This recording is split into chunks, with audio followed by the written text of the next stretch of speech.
Hey everybody from Better Together. Hope you guys are doing well during the quarantine time. We're just hanging out, being quarantined, not really keeping not much social the distance. 6 foot distance or whatever. But we just wanted to kind of check in with you guys and talk to our community and see how you guys were doing, and hopefully maybe give you a little encouragement and give you a little bit of ideas or thoughts with what this time looks like for marriage. So anyway, we wanted to share a couple of thoughts with you that we've been having over the past couple of days and looking into the future, and kind of give you some transparency into our life, because I mean, this is real. I mean, this is me in the morning. My kids have been making fun of me for my hair all morning, so I had to go put on a hat. You couldn't have focused on the video if he had his hair. I sat in the back as we watched our pastor and our worship team lead worship. So it was awesome. Great job, Colin, by the way. Yeah. I loved worship this morning. It was great. And everybody else, Rick and Michael and Rick Taylor and Michael, they won't watch our video. Anyway, just giving a shout out to Kinsey, everybody. Yeah, well, we hope that you guys are just trying to find the joy and the beauty in this quarantine season. It was very weird, and it came on us out of the blue, and none of us really saw it coming or had preparation. And so, I mean, we've talked a lot lately about just the irony or providence from the Lord. I don't know, but we've been spending so much time talking about rest and Sabbath, and just looking at all of the ways that the Lord worked in the Old Testament. And even, I think on our last week of teaching, we talked about how if a landowner ignored the Sabbath, that basically it said that the Lord would give rest to that land. Like, he would get the Sabbath, and not that God is causing this or that he's disciplining our nation or anything like that. We're not trying to say that we've received some big word from the Lord, but we just think it's interesting that sometimes he does have to kind of bring us to a place where we have no other choice but to rest and to stop. Yeah, kind of a forced shutdown. So I was forced to, not forced, but strongly urged to shut down my dental practice for a couple of weeks. And that's been, for me, transparently, that's been really hard to tell my staff that we can't do work for 2 weeks, and trying to figure out pay and what that looks like, and if there's any government help with that. So there's a lot of stress from that side of things. But anyway, along with that stress comes our whole household being together, kind of quarantined. So Heather and I were talking this weekend, that we've had several conflicts and arguments that just kind of came up out of nowhere, and some of them were kind of silly, mostly probably my part. Silly.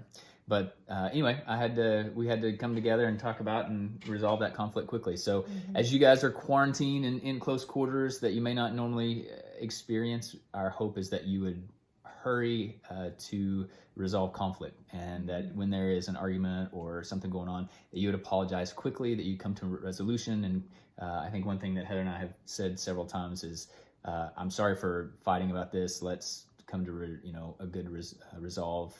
You mean the world to me. Let's move past this. So we don't always agree, but it's good to be able to move past that. So that's one thing with communication. Another thing. Yeah, and just to have fun together. I mean, what if we viewed this quarantine as a gift instead of a stress and a bummer, which it is, but what if we try to see the good wherever we can as far as increased time together? It's kind of fun, I think, to get creative when you can't go places. You can't go on a date to a restaurant. You can't get out and do the things you're used to doing. So your wife can just cook for you. Yeah, she can. And she is. Guys can cook too. So I made breakfast casserole today, and Cubbies and Joe made cinnamon rolls for us.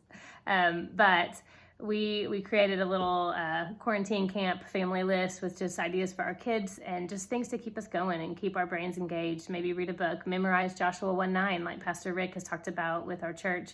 But just ways to have a plan for the day and not just Netflix for 10 hours. I think we'll watch a movie a day or a couple shows each day for fun, but play a game together. And so this is very random. It wasn't super organized on these thoughts, but each time we come to you, I don't know how often it's going to be, but each time we bring you a video, we're going to give you a couple of marriage challenges. So the first one was kind of wrapped into that sharing that we've had a couple arguments, and so the first one would just be to communicate well and just seek healthy resolution when you do have the conflicts, because we all do. Second challenge would be just to have fun together, and so Garrick has a specific challenge within the challenge of having fun together. Your question, you said. Oh, yeah. So 2 questions that I think are vitally important to this overall quarantine that we're having, but I think is really beneficial for your marriage, is to be able to communicate and kind of know your spouse a little bit deeper. So 2 questions that I would recommend. The first one is ask each other, what is your biggest fear in this season? So what we're going through right now, what is your biggest fear? Talk about that, kind of go into some detail about that. And then the follow-up question I would ask is, what is your biggest hope for this season? And so starting out with kind of a negative with the fear, and then kind of ending on what is your biggest hope, because where we find strength and perseverance, hope is usually a part of that. So hopefully you can see the fear, get past that, and then talk about what your hope is over the next couple of weeks or month or so, or whatever this looks like. And so talk about that, and that would be something I'd recommend. So that was the 2 questions. We're going to end each time with 2 questions. The challenge, though, was obviously it was didn't get the memo on that. It was looped into having fun together, but Garrick had the great idea, and then I guess he forgot to challenge you to do something together that you've never done before. So that's our challenge in the having fun together this week. Do something you've never done before, and just, I mean, it can be so simple, but like maybe read a book aloud to each other and just read a chapter or a page and toss the book back and forth. Listen to an entire soundtrack, or listen to a podcast together, or go for a walk, go fishing if you have a pond nearby, or plant some flowers in your yard so that you can see beautiful spring flowers come up, or you just, it could go on and on. Play a game you've never played, start it. We're having a family game challenge. It hasn't gone very far yet, but we're going to keep track, and we're going to play different games over the next 2 weeks, and the winner's going to get the Corona Cup. So maybe you do that. Maybe you start playing a game and you get back and forth. The Corona Cup is my wife's idea of taking a Corona beer bottle and dumping out the beer and giving it to somebody who wins, which could potentially be one of our underage kids. I